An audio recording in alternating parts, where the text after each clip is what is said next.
Welcome back, loyal fight fans. I hope you know where you're at. It's Boxing, the show that brings the passion, and we got it today as we're going to talk all things Mauricio Lara versus Leigh Wood. We're going to talk about the upcoming fights that are taking place this weekend in boxing. But first, before we jump in, as we always do, I ask you guys if you can please hit the thumbs up button for me. It is very much appreciated from the bottom of my heart. It helps me very much as we are trying to grow this boxing channel. And more than anything, if you haven't hit the subscribe button, please do so.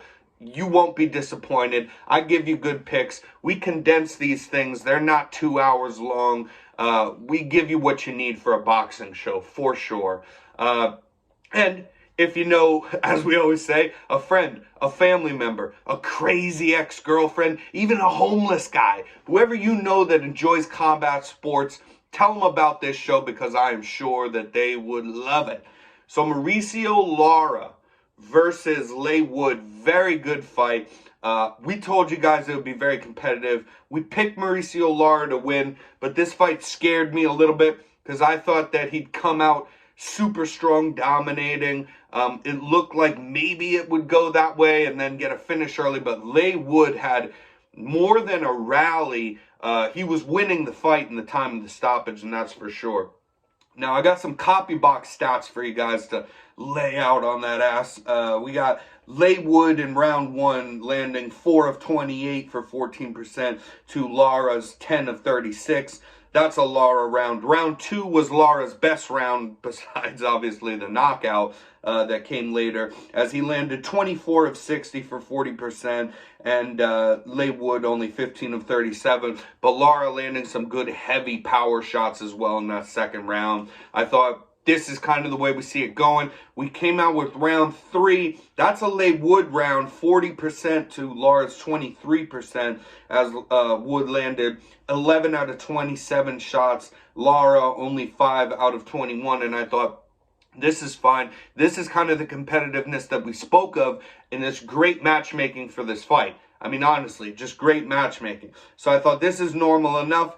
Then he comes out and he wins round wins round four as well. 16 of 41 shots landed for 39%. Only 14 of 43, or 16 of 41, I'm sorry, for 39%. And Lara only 14 of 43 for 32%. Round five, Leigh Wood had 15 of 34, dominated here. 44% to Lara's 31% landed. Round six, we have 17 of 36 shots landed and some good power shots from Wood. So basically, that's a 47% to Lara's only 28%, 10 of 35. And round seven, man, 41%, 10 out of 24 shots landed for Leigh Wood.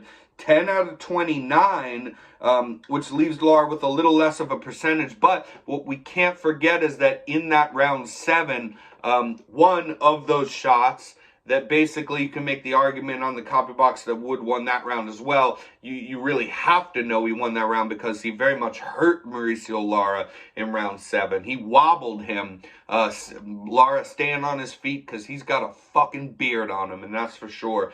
But very good fight. And then round eight came out. They're swinging, they're throwing. It's a good fight. And at this point, I basically had Leigh Wood up. I'll be honest with you. I had him up 5 rounds to 2 at this point.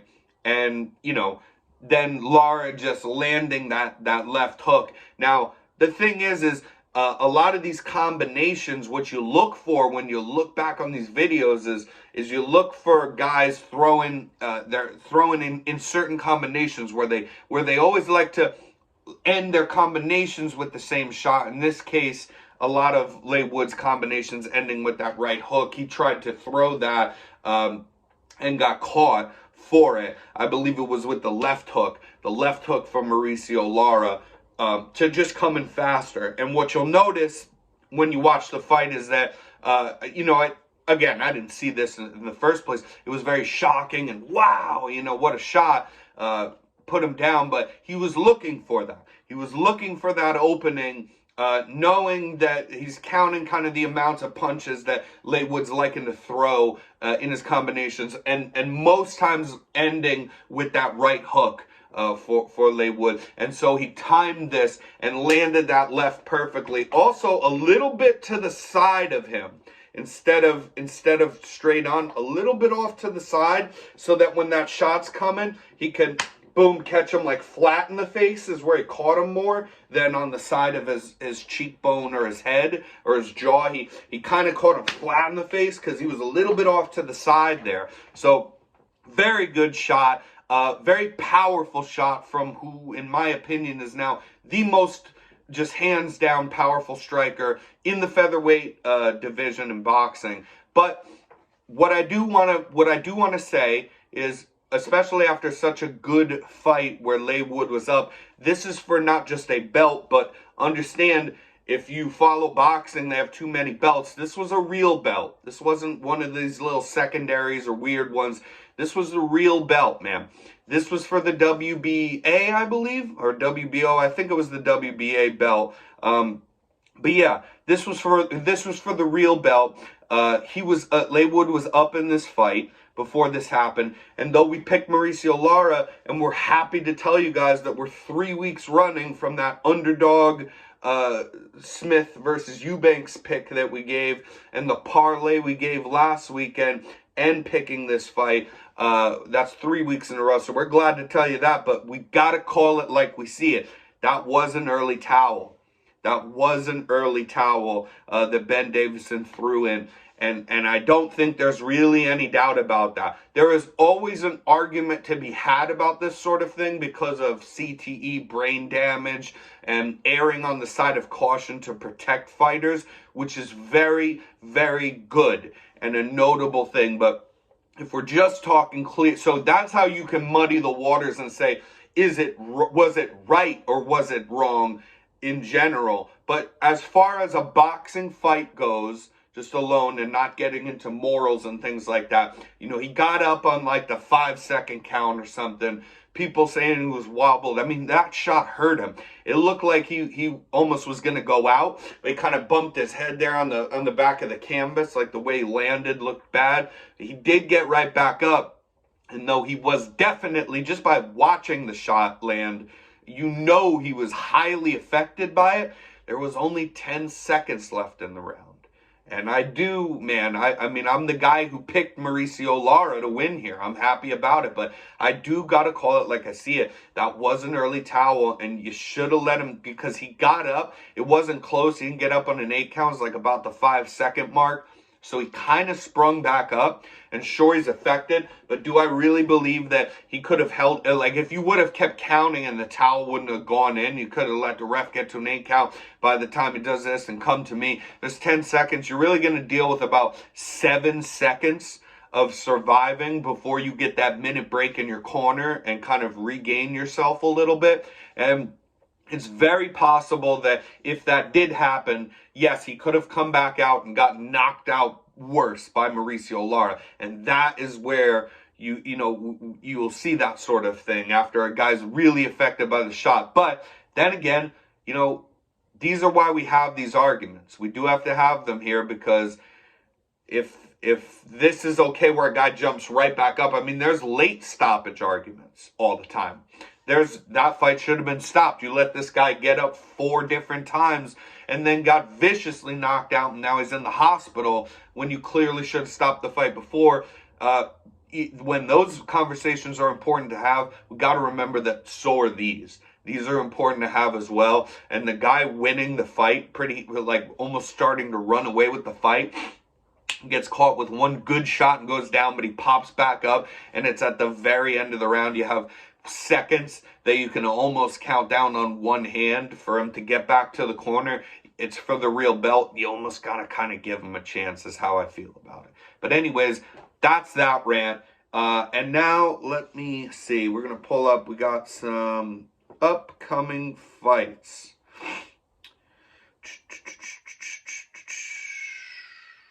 February 24th. 24th, yeah, this is right. This is the first one we want to mention. February 24th, we have Guillermo Rigondeaux taking on Jesus Martinez. This fight says not televised. Geez, I was shocked to see that because this is actually a pretty good fight. And Guillermo Rigondeaux, you know, I love the guy.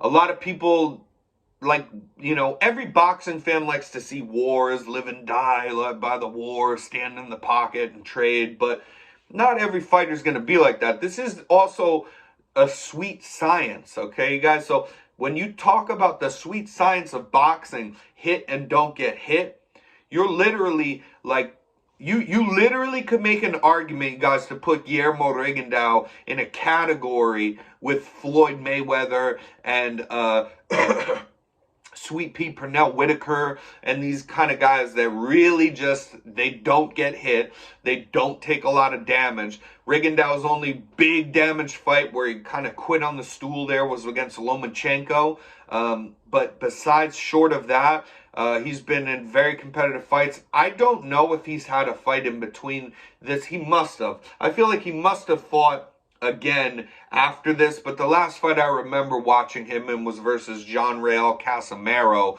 and I thought that he won that fight. And though he was on his bike a little bit more than you'd like to see, that's for sure. I mean, Casimero basically didn't land shit on him that entire fight, and they gave John Real Casimero that fight, which that kind of rubbed me the wrong way. We actually, on this show, if you go back, put out a whole clip about is boxing just fighting like a street fight, or is it a sport? Because if it's a sport, I think that Guillermo Rigondeaux should have won that fight. And then you can talk and make complaints, or you cannot be a fan of his by his fight style and the way he fights. But it is a sport, and it has a rule set and guidelines to follow for judging it and judging criteria and over round after round.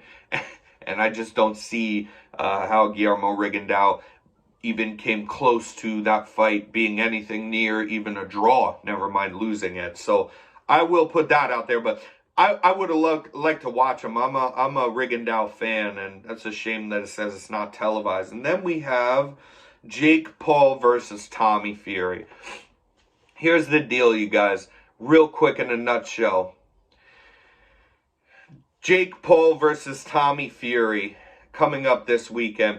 Before the what am I saying? With Jake Paul, before the Anderson Silva fight, I would have said no chance in hell he beats Tommy Fury, who's a very amateur kind of boxer. I mean, even though he's pro, you know what I'm saying. But after he's beaten Anderson Silva, I'm really not sure. I have said for a while that I think Jake Paul deserves a little bit more credit than we give him. No, he is never going to be a world champion. I've heard some things about if he wins this fight that certain sanctioning bodies will rank him, even though he's fighting an unranked fighter, who he's like, Tommy Fury's like 34th or 50th or some shit like that. I've heard that they'll rank him if he beats Tommy Fury. I do not agree with that whatsoever. That's utter bullshit. And if, you know what, all it would do if they do that is push him more towards people saying, well, we're not going to see you fight other old MMA fighters or boxers that are below your rank now. So, I mean, maybe there is something to that. I do think, you guys, that Jake Paul can beat Tommy Fury. And before that Anderson Silva fight, I would have been a lot more willy-nilly on that. I really feel like now, after seeing him beat Anderson Silva, that, as far as boxers go, Tommy Fury is the one he can actually do it against. But yeah, I don't agree with the bullshit of that they'd rank him. So I think he deserves credit because he tries actually really hard. As much as he plays the heel, he tries very hard in these contests and his training. He has picked up boxing in a way with that you have to have the kind of money he has and the kind of resources he has and connections he has to get this kind of training. But he is taking it serious, and he's not cutting corners with his training. And that is what will probably see him through a guy like Tommy Fury, who actually, I do not, as much as you guys would hate this, I don't think that, I'll say this, I don't think that Tommy Fury takes boxing as serious with his reality TV shows and whatnot as Jake Paul actually does. Shoot me. I know. But I said it. So, yeah, I actually think that Jake Paul will beat Tommy Fury. But, yeah, we see him in there against any sort of, like, actual good boxer, you know what I mean, whatsoever. And that's the test. And he deserves it, I think, too. If he wants it, if he'll actually do that at some point, I think he deserves that shot at a good boxer. And he'll lose.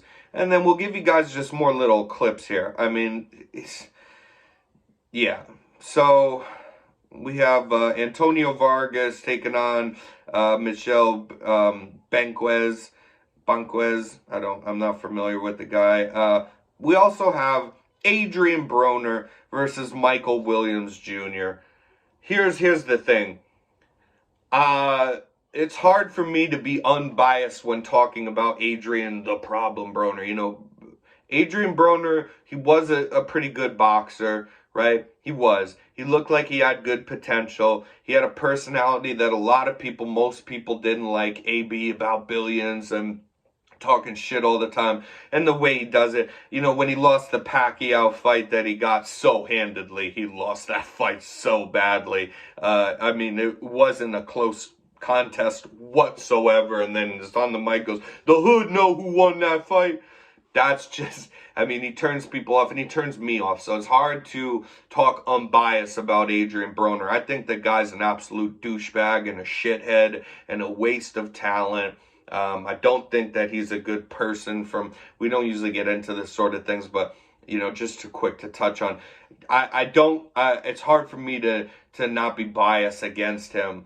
I think he's a complete waste of talent, and, yeah, not a great human being either. And I think that this is just another cash grab like his last fight was. By the way, in his last fight, fought a relatively unknown guy out of, I believe it was the DR or Cuba or something, a relatively unknown boxer, and I thought that guy schooled him and that he lost that fight. They blessed him with that fight, and then he talked shit about Steve Farhood giving the only good scorecard in that fucking fight. Yeah, unreal. So Adrian Broner probably loses this fight again against a guy that you haven't really heard of before because he's an absolute shithead and a waste of talent. And that's our show for today. We're going out on a bad note. It's fucking bad news bears. We got bad energy all day. But we appreciate the new subscribers. Yeah, as far as our picks go, Jake Paul to beat Tommy Fury, those odds would be close, and I would actually take Jake Paul to do that, and I'd take Guillermo Rigondeaux to win as well, and then I would parlay that with 2 or 3 huge favorites on those undercards, and that's kind of how we've been rocking out 3 weeks in a row, so take it or leave it. If you guys like money, maybe give it a go, and we'll see you next time.